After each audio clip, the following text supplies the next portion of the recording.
Welcome back to Talkless Water, the podcast that takes a deep dive in the world of water with those making waves. This is Todd Bottler, your host. I'm principal of Collaborative Water Resolution, which you can find at waterdisputes.org.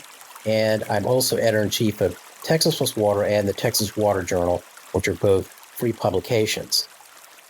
My guest today is Perry Fowler.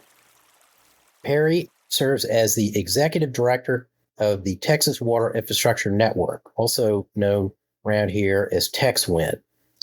He leads the organization's efforts to build a strong, sustainable, and competitive Texas water infrastructure construction market through policy development, education, and advocacy. Perry is also the principal of the Fowler Group, Texas, which provides lobbying, government affairs, business consulting, and association and coalition management services. Perry is a fifth-generation native Texan who grew up in the construction industry and has worked as an advocate for construction industry at the international, national, and state and local levels. Perry, welcome back to Talkless Water. Thanks, Todd. Appreciate you having me on here again, and I'm looking forward to visiting today. Well, you are one of my few repeat guests. I don't know what that says about you, but maybe it says more about me. I don't know. Well, hopefully we can give you some good, fresh content to work with here and not rehash too much. So I appreciate you having me back today. Well, I'm glad to have you back.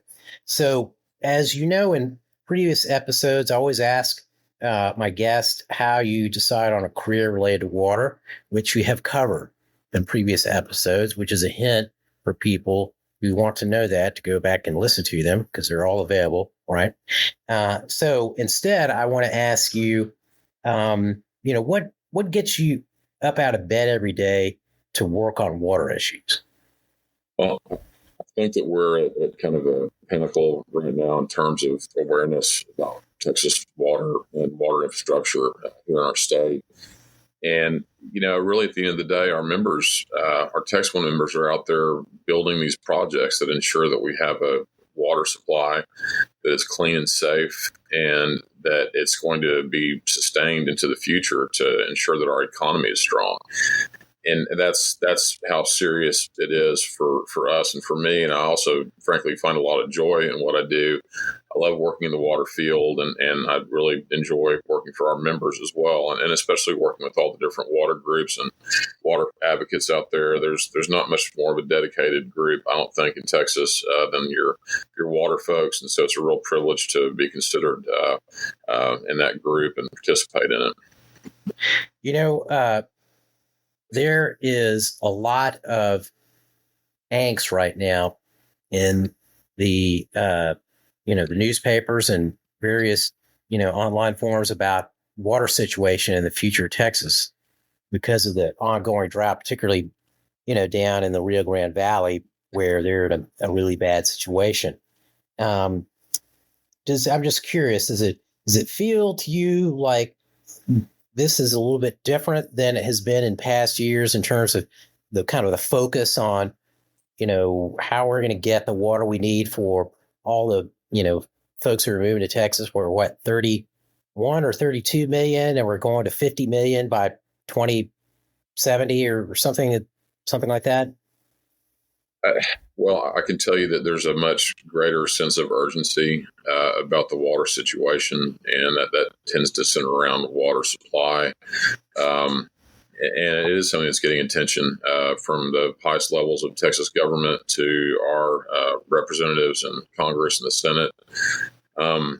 We understand that water is an economic driver, and I think that's kind of part of why we're having this discussion here today, because in order for Texas to work, we have to have water supplies that are reliable and consistent, and we have to have the equipment to be able to convey those, whether it's pipes or treatment facilities or whatever it may be.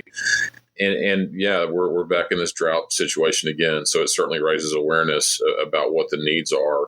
And you have critically low reservoirs. You have some areas of the state that have done great and got plenty of rain up in the north and east and kind of southeast Texas. But Central Texas and the Valley in particular are pretty dire situations right now.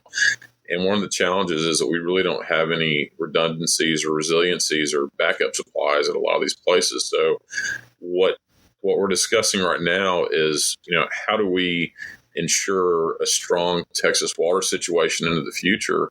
And as you're well aware, a lot of the big projects that have occurred, happened 50 plus years ago. And we've had some come online here recently, thank goodness, to address water supply issues. But the fact of the matter is that we don't have enough water moving into the future. And I think folks realize that. So I think that we're poised to get something significant done here on this in the near term.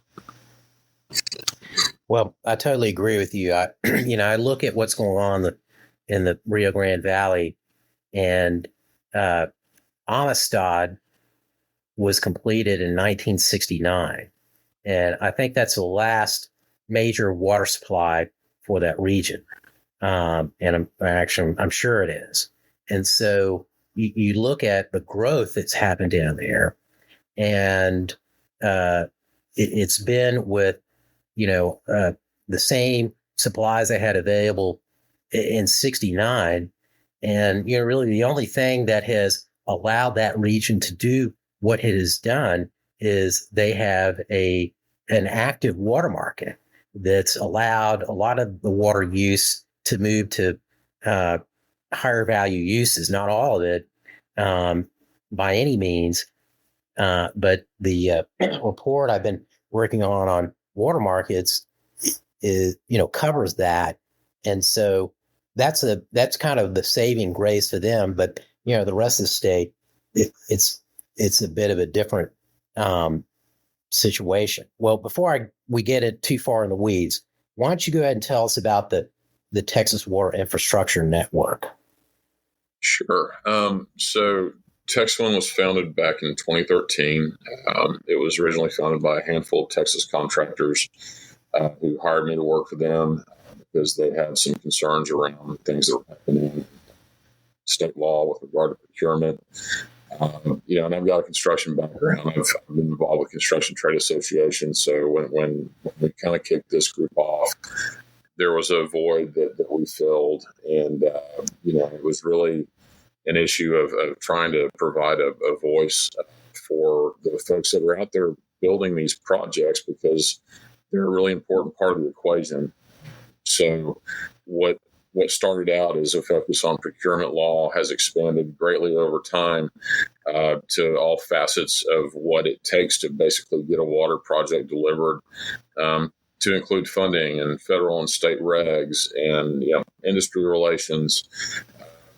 All those things kind of come together, working with our regulatory agencies such as the Texas Water Development Board. We as the construction industry provide the bridge to making these things happen. And so it's important that the processes that come into play when you start to bid work and all the way through project execution, you want it to work well. And honestly, like right now where we are as an industry, I think that we understand that the construction aspect of water infrastructure is critically important. So we're trying to focus on all of the minutia that impacts that, and that's kind of where I find myself often. And getting out of the mire of the details. Certainly, we want to be involved in the discussions around funding because we see what the costs are firsthand. We see the costs increasing exponentially for these projects. And so I'm hoping that by our participation in the greater dialogue with TexWin, we're helping to raise awareness about how we can tackle some of these serious problems. So I think one of the things that the public often doesn't understand or hasn't been made aware of is that with a water project, the cost is predominantly the infrastructure. I mean, the water portion of it is generally a very small percentage of the cost. You got to have the water, right, to do the project, but then you're really paying for the wells and the pumps, and the pump stations and the pipelines, what have you, and the water treatment facilities to get that water from where it's available to make it drinkable and to get it to the people who want to drink it. And, we're in a situation where the cheap supplies have been developed. And so there's nothing cheap on the board at this point, except for conserving what you have. But in terms of like new supplies to add to your inventory, anything that's inexpensive has already been, added to somebody's inventory. Absolutely correct. So what are the near-term and long-term goals of the Texas Water Infrastructure Network? Well, right now we're kind of in the interim period with the legislature. What we've been focusing on a lot is trying to prepare for next session. We've been participating in the hearings, which have focused a lot on water, especially the new fund that we created. As we're going to discuss later, TexPlan recently released our survey that we did with you, and trying to have the data that we need to justify the investment and really give policymakers an accurate understanding of what the needs are and what's driving those, and the depth and width that we're looking at. So, really right now we're in that kind of preparatory phase. And as far as long-term goals, our organization has grown exponentially here over the course of time. It's grown from being the small contractors, not even small, medium, emerging contractors, to the largest national contractors, engineers, suppliers, everyone. So we're really representative of these companies that are building this infrastructure. And so we have a good idea what it takes. We want to make sure that our voice is heard as these discussions continue. And we feel like we can contribute the know-how that the construction industry has to ensure good public policy to match. And I see our group continuing to grow. And we really, I think, enjoy the position that we're in right now, being able to have very candid conversations with policymakers and other industry groups to move the water conversation forward. So let's talk about the Texas Water Capital Needs Survey. And in the cause of full disclosure, that is a survey that TexWin does with Collaborative Water Resolution, which is my little firm. So tell us about the purpose of this survey. Well, the survey really is to assess what the infrastructure conditions and drivers of infrastructure investment are, in Texas. And when we started this survey, as you'll recall, it was during the pandemic, and we really didn't know what the market was going to look like. We didn't know if people were going to continue investing. We were trying to figure out for our members what it was going to look like out there. And so I think that first survey that we had, it was maybe only a dozen questions. And I think that we had something like 50 respondents or something like that. And we really struggled to get those. But it kind of gave us an idea of what we were looking at. And so over time, the content and the subject matter of the survey has expanded pretty significantly. We're really touching practically every aspect of water infrastructure and the things that are involved in the infrastructure development process, including funding and procurement, all those different things, policy questions. And so it's grown a lot to really provide, I think, a very unique snapshot of what we're looking at here in Texas. And it's also looking at what the capital investment needs are. And, we really dug in deeper this time, looking into population demographics as they related to some of the survey responses. We also had a record amount of respondents. It was over 250. And we really can't do this without our friends in the water community. We vet the survey questions with the water associations.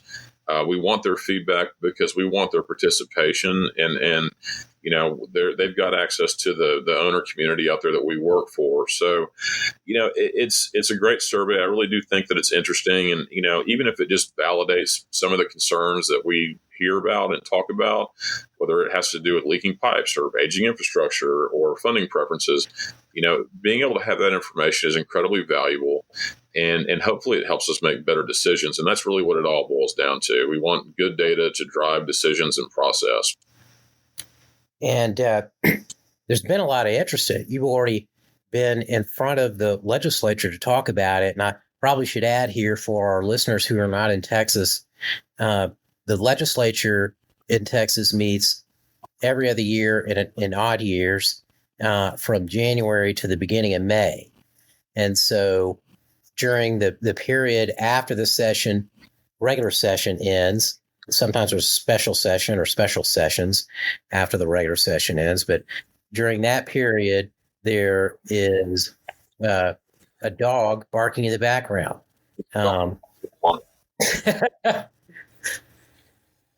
That's fitting for the discussion about the legislature. And so, some dogs always barking, and sometimes they bite.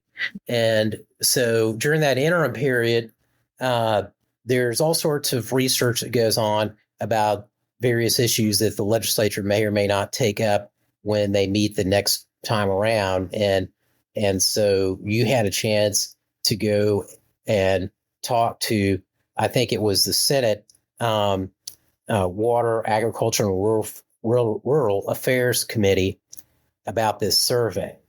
So tell us about that, and we'll get into the meat of the survey results. So I'm trying to promote the acronym in Texas Water, calling it the WAR Committee. And I know that may sound kind of heavy, but it makes it a lot easier to say it. So that's what I do. So, we went in front of the WAR Committee, which is chaired by Charles Perry from the Lubbock area, Kelly Hancock from the Fort Worth area is the vice chair of that committee. We were invited specifically to testify about the results of our survey. And especially to focus on, how that pertains to the new funding programs that we worked on with a lot of the other industry stakeholders and legislators last session, which is the new Texas Water Fund and Texas Water Supply Fund. So our testimony kind of focused on related issues there in terms of what's driving infrastructure investment, the amount of folks that were looking at this new fund, and looking at this fund versus others, because we do ask people what their preferences are for financial assistance. We're really trying to understand, what are the demands on the legislature going to be? And there have been a lot of folks that have been working very hard to try and assess what those needs are. And, we contribute a little bit to that. But I guess at the end of the day, we capitalize this new fund with $1 billion. And it's all pretty much spoken for at this point. These funds are committed and being committed. By the time we step into the building in January, we're back to square one. And that's why the funding issue is so vitally critical. And that's why we're focusing a lot of attention there. So in that vein, let's talk about what you found in your survey, since that's informing, I think, people in the legislature about what folks who are building water projects really need. Certainly. Well, first of all, we went in and we asked respondents to identify the population they serve and the type of utility it is, so that we could dig in a little bit deeper into some of the data. Probably some of the top line results that are the most important, when you're actually talking about water infrastructure needs, on the top line needs and the responses that we got, the water treatment was number one. Water main rehabilitation, repair, replacement was two. And water supplies were the third greatest need, which really it shouldn't surprise anybody. I mean, we know all these things. And by and large, the greatest driver for future infrastructure investment was replacing aging infrastructure. We have a lot of systems that just haven't been invested in properly. They haven't conducted appropriate asset management. They may not be able to afford some of the things that they need to do. So that aging infrastructure issue is quite significant. We also looked at what types of revenues people were seeing in project finance. And right now it seems like the revenues are fairly stable, and that's probably attributable to the amount of folks that we have in Texas and that we're growing. The majority, 76% of respondents said that they've increased their budgets to account for construction costs due to inflationary supply chain issues, which is another issue that we've been involved in a great deal here ever since the pandemic. It's been very present. A lot of folks have delayed projects, 63% to that fact. And that's either, that has to do with two things. It's a lack of political will, or it's a lack of funding, and costs, certainly. Probably the other big one I would talk about here moving forward is, we do talk about funding, and 75% of the respondents indicated that they were interested in pursuing funding from the new Texas Water Fund or Water Supply Fund, which is quite significant, because there are other options out there. But we know that the Texas Water Development Board is the lender of choice, and that's where folks are going for their funding. And there may be some federal funds involved that people are looking at, and other programs that are out there, sometimes private equity. But for the most part, the Texas Water Development Board is really where people want to go. And, we also look at, folks using their rates and commercial paper to finance projects and bonding and all those different things. But that's kind of the real big stuff we're looking at out there. And I guess one of the other areas that I'd point to is, we specifically asked about economic development this year, and whether or not economic development had been impaired by either lack of water supply or lack of wastewater treatment capacity, because we're seeing that all over the state. And we kind of dug in deeper on that data to look at what that looked like in the different population brackets. As you're aware, we got a lot of responses this year. We got a lot from MUDs. Which there are a lot of MUDs. And I think that, frankly, the response here is representative of what's out there in the state. The needs start shifting as the population starts getting higher. The economic development concerns start increasing as the populations get higher. These are the pressure points that we're looking at, right? So, I think those findings are kind of fascinating. And that's what a lot of our testimony before the legislature and the House Natural Resources and the War Committee had to center around was, what specifically are the infrastructure drivers and needs in different population brackets? Has economic development been impacted? Because that's the discussion we're having. Water is a driver of economic development. And so, we need to understand these things, and we need people to start thinking that way as we move forward. We ask a lot of questions about procurement in there, and, we find that to be very valuable, not only for our members, because we like to see what market trends are prevalent and emerging. And we also think it's important for the public owner community to realize kind of where their peers are, because people don't talk about these things. And so it really informs us insofar as we conduct our industry relations and even pursue, policy in the procurement arena, to kind of see what's working, what people like, and what their preferences are. And, we have a lot of options in Texas, from very traditional means and methods to collaborative delivery, and our members do everything. So we kind of want to know the answers to those questions. But, if you're a water person, if you're an engineer, it's fascinating data. It really, truly is. And, I don't know that the procurement stuff is going to resonate so much with the legislature, but it's important that we understand that. And, I think that, all these different things we're looking at help to complete the picture, so we understand what's going on out there and what we need to do. So before we go on, I'm just going to back and fill a little bit. For those of you who are not familiar with the term MUD, it stands for Municipal Utility District. So you mentioned that there are a lot of responses this year from smaller utilities.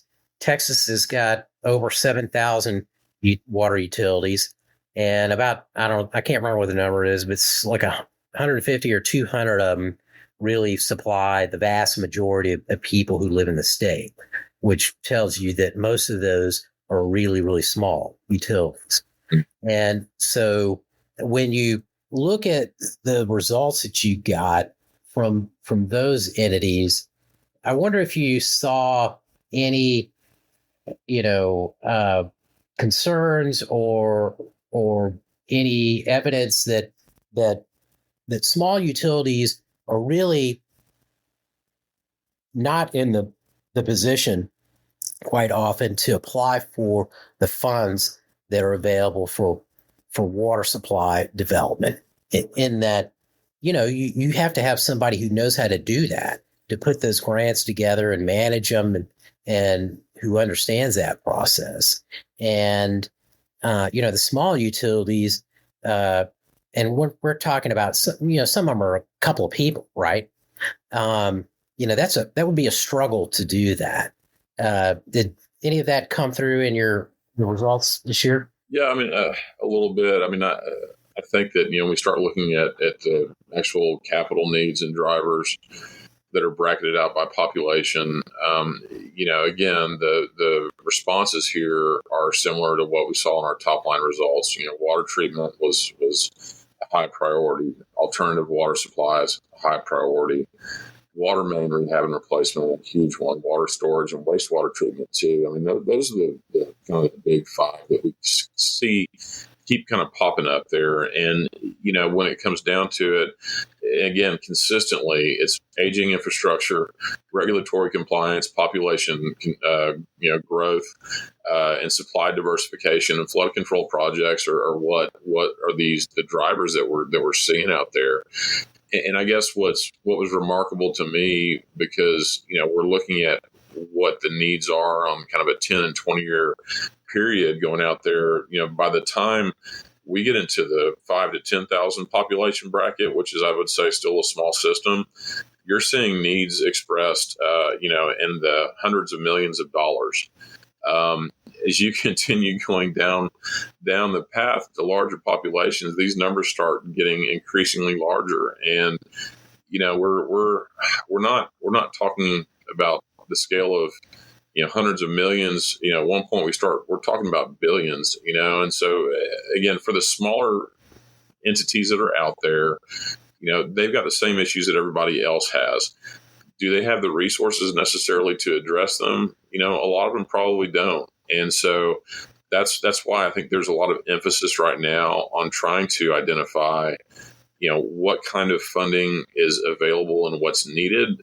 And, what's the state's role in that? I think that we're seeing that there is an increasing role for the state in that. But like I say, for the small folks, I mean, that's kind of what we have seen across the board. But yeah, aging infrastructure, regulatory compliance, and population growth. And you have to consider too that a lot of these smaller entities, they might be adjacent to a large city. I mean, Texas is growing, and it's growing out. And if you look at the capital region, for instance, I mean, look at what's happening in Hays County. Look at what's happening in Hutto and Round Rock and Pflugerville and Georgetown. All these areas that are adjacent to large population centers are growing, and they have immense needs. And, that's, so your sleepy little community of 1,000 or 5,000 people, might end up being $50,000 or $60,000 in a year of dollars, people in a decade or less. So, I think that it's good to have an idea of what it looks like for some of the smaller systems that are out there. And beyond that, I guess I would just note that, in terms of economic development, because we did ask those questions, I think that as we see the populations increase, the impact on economic development becomes really more readily apparent. And I think that part of it has to do with the fact that, especially when you start talking about a lot of the municipal utility districts, which there are a number of, and for those that aren't familiar, I mean, municipal utility districts are basically built to, align with new housing that's built and expansion of populations and growing communities. So it's really a function of economic development. And, there may be some MUDs that are out there that have their own water sources that might be groundwater, or they're buying from a regional water supplier, but I don't think that they're thinking about things in terms of economic development, and they're probably, not necessarily seeing the people come there or not. It's the growing emerging communities that are really, feeling the pressure points and that are concerned about this, moving forward. And again, it increases as populations increase. Yeah. Yeah. I think, when you look at the response to the question about, what are the future water supply strategies that are being considered, the number of small entities that participated this year are reflected in that answer, because you see that the two top responses are water conservation and repair and rehabilitation of water mains, things that are the least expensive to do and don't require, a whole lot of input or cooperation with other entities. But when you look at some of the other water strategies, which were least likely to have been selected, you see things like reuse or direct potable reuse, desalination of groundwater, seawater, and new reservoir construction. And those are all things that are really expensive and are things that cannot be essentially undertaken by small utilities in general. And so, one of the things I come away from this survey with is, a renewed, conviction that we need either consolidation or regionalization of many utilities we have now. We have so many small ones, and they're islands unto themselves quite often, that they're really not capable of developing new supplies. I mean, as you mentioned, they're going to have to get it from a wholesaler, right? If they get it. But at the same time, to me, what that says is there's real efficiencies that can be realized if the smaller utilities were encouraged to collaborate with their neighbors and band together to do something. Absolutely. It's cost prohibitive too. We're talking about water supply management in particular. It is a regional issue. It doesn't stop along a political boundary. We've seen the big investments in water supply that have happened, and now we're looking again at what do we need to do to keep it in the pipes, to move it around, to have more supply. And I'm not going to keep picking on the Austin area, but if you look south of us, the Alliance system, which is a regional partnership with GBRA, Hayes, Buda, and frankly, it's expanding. I think San Marcos may even be involved in that. They're looking at water to accommodate growth. They're looking at having to manage supplies. And I do agree with you. I mean, one of the only ways we're really going to address the water supply issue in particular is through regionalization. And that's how the big projects are going to be able to be paid for, so that we can spread the cost around and get everybody participating. Because if you're going at it on your own, it's going to limit your potential resources that you can go after. The costs are going to be prohibitive. And also there's just efficiencies that you can't accomplish in a small system. And that's not to say there aren't a lot of small systems that do just fine on their own. And that may be their only option. But I think that regionalization, especially around, urban areas and growing urban areas that are starting to grow into rural areas, is critically important. And it's going to cost a lot of money to do it. But I think that the cost is going to be greater if folks try to go at it on their own. So it's something that needs to be considered. And I don't know how we incentivize that more from a policy perspective, other than encouraging significant investments that do have a multitude of stakeholders to get involved. And I think what we're going to see, and again, this kind of gets out of the survey a little bit, but I think that what we're going to see next session is an emphasis on large water supply projects that are regional in nature, to try and start, increasing the volume that we're going to have in the future, and noting that these projects, especially the big ones, they don't get it done in a year or 2 years. They get done in 5 years, in 10 years, in 20 years. And from all sorts of different reasons, from permitting to funding. So if we're going to do big stuff and we're going to be prepared for this growth that we're continuing to experience and hope that the economic miracle that is Texas continues to thrive and advance, we have to do this. And, even if you look at water loss, for instance, and I've heard different figures thrown around, but I think that it's somewhere around, the last one I heard was 133 billion gallons of water that are lost annually in Texas, which is just, it's astronomical. And the amount of pipe and investment it's going to take to really go in and mitigate that water loss is huge. So, add to your pipes water supply, add water rights, add pipelines, add treatment, add pump stations. It's a lot.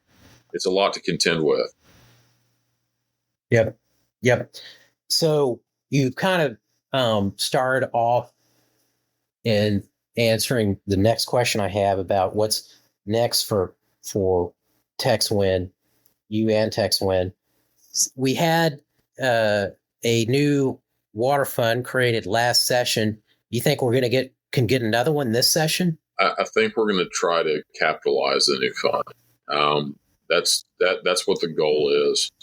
We, in creating the Texas Water Fund, the Texas Water Supply Fund, we created the vehicle to allow Texas to meet our water and water infrastructure needs into the future. And as I stated earlier, that initial capitalization is pretty much it's done. And so one of the things that we're looking at, and that a lot of other folks in the water community and the legislature are looking at, is trying to establish some kind of a dedicated revenue stream that's similar to what we have for the way we finance transportation in Texas.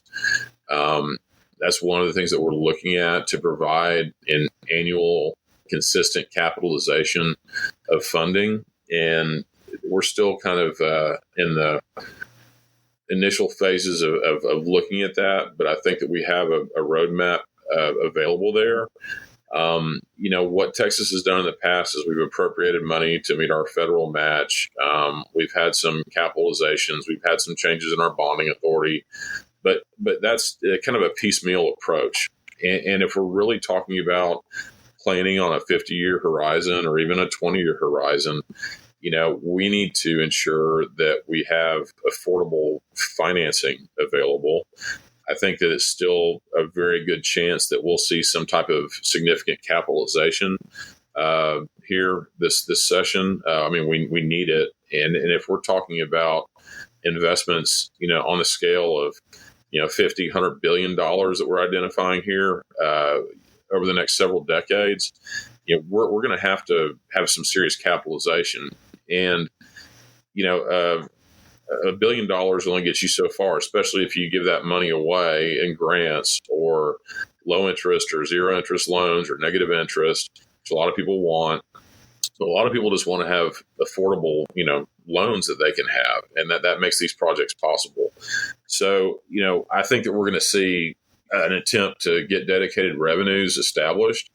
I think there's consensus around that approach. And I also think that we're looking at a pretty significant capitalization, and whether that's rainy day fund or, surplus funds, which it looks like Texas is very healthy going into next session. It really boils down to whether or not water is an issue that gets prioritized by leadership in the respective bodies of the legislature and in the governor's office. And, I'll tell you that I don't think it's ever been more favorable. The degree of discussion here, the attention that water's getting, I think that there's going to be a really strong push for that funding. So that's really where we're going to be focusing most of our attention here next session to help capitalize that new water fund so that we can ensure that it's a tool that we can use, indefinitely in Texas.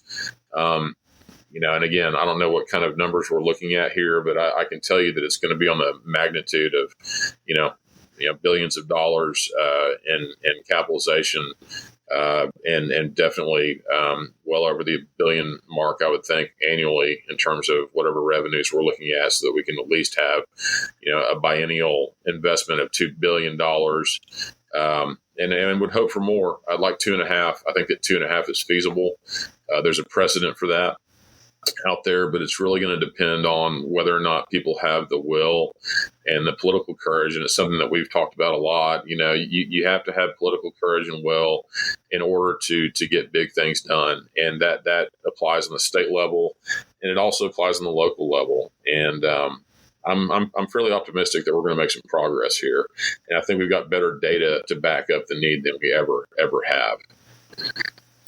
So I've got to take this opportunity and ask you a tough question here, since you are an expert in this area.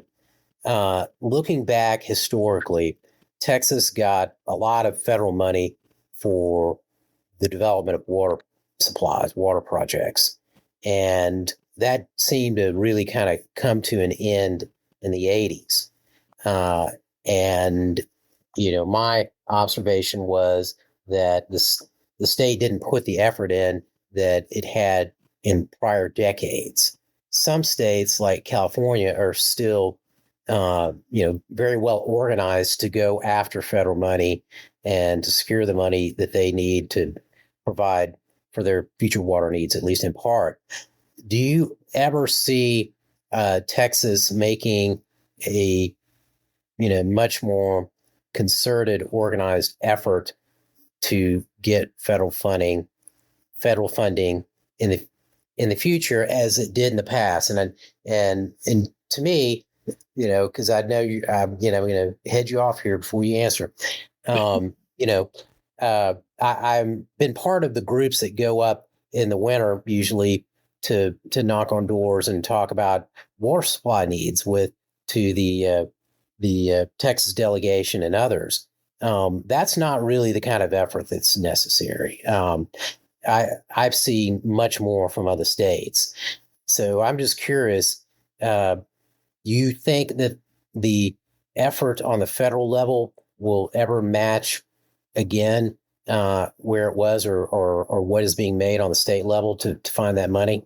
No, I really don't. I mean, we've had an injection of funds through the infrastructure bill that passed in 2022.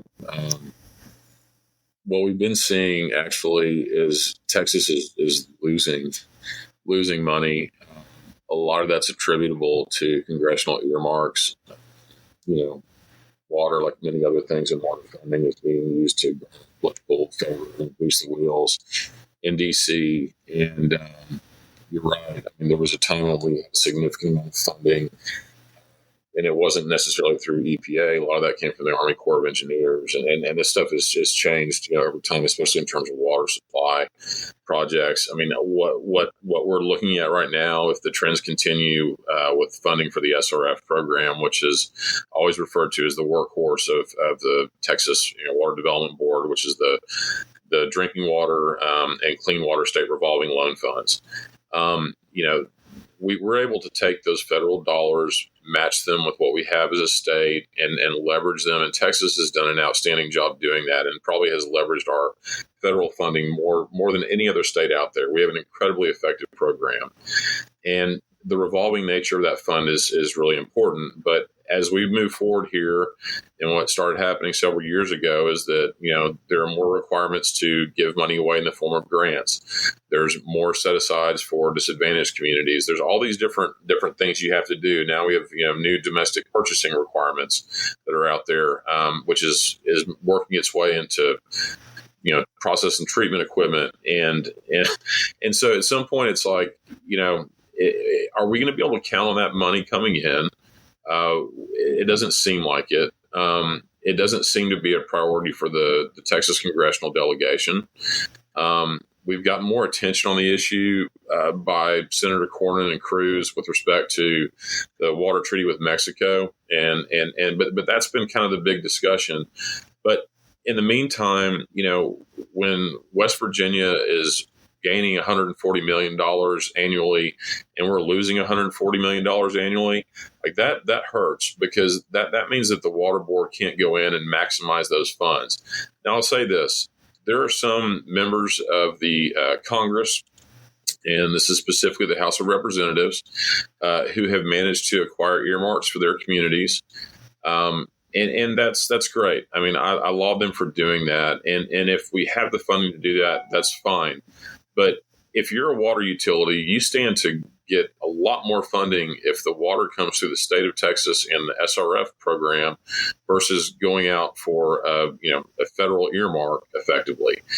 And we need, if we can't reverse that trend, we're going to lose capacity in our federal programs to get the job done. And, Texas has stepped up. We created the SWIFT program. We have a water plan.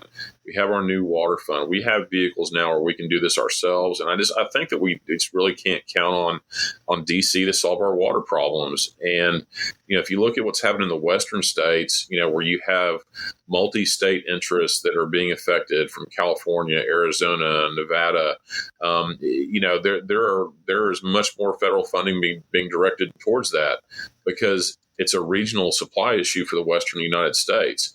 We're not seeing that emphasis here in Texas. And I hope that what we're seeing in Texas starts to kind of bleed over a little bit into DC, and that people are prioritizing water more, and that they understand more that it's an economic development driver.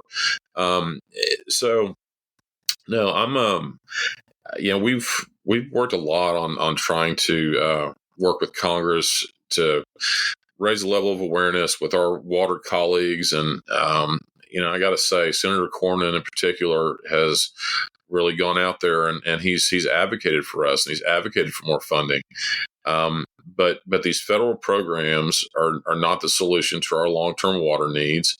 They're a nice cushion sometimes. They're a nice Band-Aid. But at the end of the day, all water infrastructure costs and all water costs are going to come down on the folks that have to pay for it, that are using it. I mean, you're paying rates to utilities to be able to have access to, clean water and to treat water that you need to treat. So I think that right now it's imperative that Texas, as a Texas solution for funding, we've already shown that we're well in advance of, I would say, the majority of states. And you can tell me if I'm wrong on this in terms of our water planning. And I know that there's some criticisms of that plan in terms of some of the strategies that may be viable or not. But we're thinking about those things. And we have, I think, been planning and looking at things on a regional basis, as we talked about earlier, to resolve some of these things. And, we only get 2 senators. They're out there for everybody. And then, the reps are out there looking out for their own folks. And frankly, some people won't go after earmarks, they refuse to do it. And there was a time when they weren't allowed. So I hope that the situation will change. There's a group called the Council of Infrastructure Financing Authorities, or CIFA, and they represent all the SRF authorities in the country. And they've done a tremendous job telling Congress about the cliff that's approaching. And they've been very fair about who's winning and who's losing and what we have right now. But, we need to take our future into our own hands here in Texas. And, the days of the feds coming in and saving the day with water resources and water infrastructure, I think, are pretty much done. Well, I can say from my past experience that I had met with Senator Cornyn and his staff multiple times, and they were always very interested in water issues and the water needs of the state. I just, looking at it from a practical point of view, Texas now has the second largest congressional delegation in the House, right?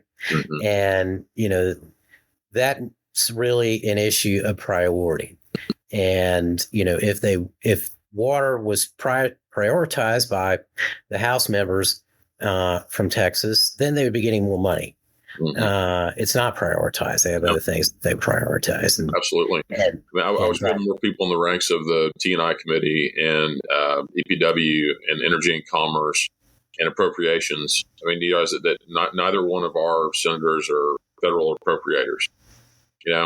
We had the chair. We had the chair of the Appropriations Committee here in the last Congress, but it didn't seem to really help too much. Right.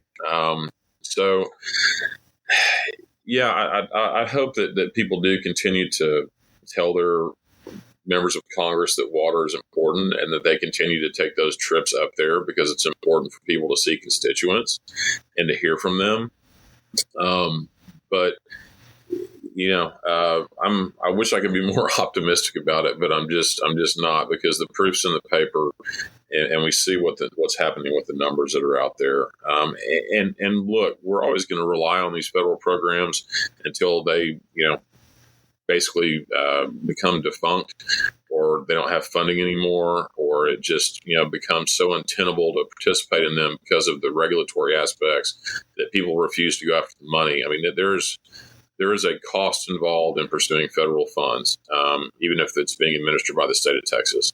But there's also potential savings that you can incur there too, which is by design. So it's incredibly complicated, and this is much more difficult than transportation funding, where you have gas tax allocations and federal appropriations and state appropriations and a unified entity to be able to distribute all those funds. It's a lot different. It's a lot more complicated than that. So we need to get to work here. Right. Okay, I'm done putting you on the spot. Thank you. This last one is a softball question. How can our listeners find out more about the Texas Water Infrastructure Network? You can go to txwin.org, and you can see who some of our members are there. You can see some of the activities that we've been involved in at the legislature. And you can also access the 2024 Texas Water Capital Needs Survey. It's accessible on the front landing page. Just if you give it a minute, there'll be a slider out there with an awesome graphic. Click on that, and you can see the full results. We also have our testimony there from interim hearings this summer and this fall. And I would encourage folks to take a look at it. And there's also information on there if you're involved in the actual delivery of water infrastructure projects, if you're a contractor, an engineer, supplier, manufacturer, about how you can get involved. Because at the end of the day, and you know this, Todd, because you've been around for a bit, it's the people that show up that are heard, and they're the ones that dictate what the future looks like. And so we're committed to showing up. And if you go to our website, you can learn more about us. You can also follow our Twitter feed. It's TX_WIN. We have a LinkedIn page. We've been doing a weekly kind of news clip deal here lately, which has been really interesting to capture everything that's happening in water. So we have different ways to access your information. I know that more folks that are paying attention to the political world like Twitter, and folks in the business community like LinkedIn. So we're trying to reach people by both of those venues and hopefully share information that's important that helps people focus on this issue more. Perry, I really appreciate you joining us today, and also allowing me to lift back the curtain a little bit so people could see what's really going on behind the scenes with regard to finding money for water. Well, I am optimistic. I think that we have some great leaders in the Senate, and I have to pick on Charles Perry. I think he's got a vision to get something accomplished, and I think that people listen to him. I think that we need to, as water infrastructure and water stakeholder community, we all need to go out and educate our legislators about what the challenges are, what type of funding is required, and provide some solutions to move forward on this. And this survey certainly helps us get there. And I'm always happy to visit with you, and certainly appreciate your help with the survey too, to ensure that we're collecting the data that we need to collect and that we can do some good analysis on it. Excellent.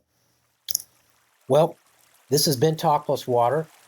My guest today was Perry Fowler, the Executive Director of the Texas Water Infrastructure Network, which is also known as TexWin. And he's also the principal of the Fowler Group, Texas. If you enjoyed our presentation today, our discussion today, please let us know by leaving us a review or rating the podcast that you're listening to. And so I want to thank you for spending that valuable time of yours on our podcast. And I also want to give a big thank you to Anna Huff at the Meadow Center for Water and the Environment at Texas State University for getting each episode of Talk Plus Water ready to go. My name is Todd Bottler. Let's talk water again soon.